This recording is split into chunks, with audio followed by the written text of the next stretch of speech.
E drejta për informim dhe transparencë institucionale ishte në qendër të diskutimeve në tryezën e përbashkët mes autoriteteve shtetërore, partnerëve evropian, shoqërisë civile dhe organizatave të medias. Kryeministri Edi Rama theksoi se Shqipëria ka bërë hapa përpara në raport me publikun, por zbatimi i ligjit ende has pengesa në praktik. Një nga problematikat kryesore të ngritura gjatë diskutimit ishte mosdhënia e informacionit brenda fateve ligjore nga institucionet publike, sipas kryeministrit Rama, me përpjekjet për të fshehur informacionin, por me funksionimin e dobët të administratës.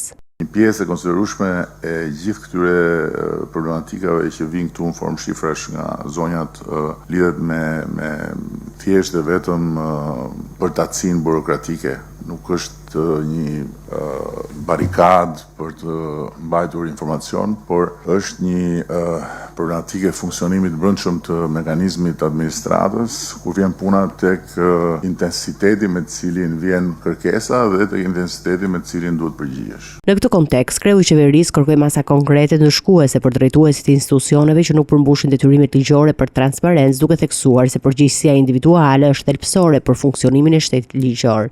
Ka një gjë të munguar në veprimtarinë e Komisionit e Ri, që është mungesa e sanksioneve për autoritetet më të larta. Ligji është shumë i qartë, 10 ditë është koha për të përgjigjur, pavarësisht se 10 ditë mund të jenë shumë për intensitetin me të cilin zhvillohet sot bota e informacionit. Ditën e 11 nëse nuk ka përgjigje, ka sanksion, apo jo. Kështu thot ligji. Dhe duhet sanksionuar autoriteti më i lartë përgjegjës.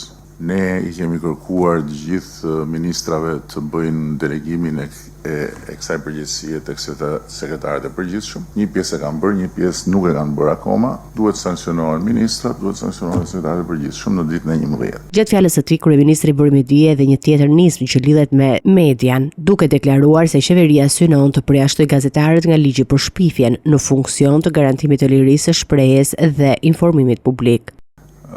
Ne kemi marrë dhe një angazhim tjetër që tregon të kundërtën e asaj që thuhet nga gota gjysmëbosh, që ta dekriminalizojmë shpifjen për gazetarët. Në përfundim të konferencës u prezantua dhe platforma e re Transparent Albania, një faqe që synon të rrisë aksesin e publikut në informacion jo vetëm mbi interesat buxhetore, por edhe përmes një porte unike që do të përfshijë të gjitha programet e transparencës së institucioneve publike. Platforma synon të lehtësojë aksesin e qytetarëve dhe medias së informacionit zyrtar, duke e bërë transparencën më të strukturuar dhe më të matshme në nivel kombëtar.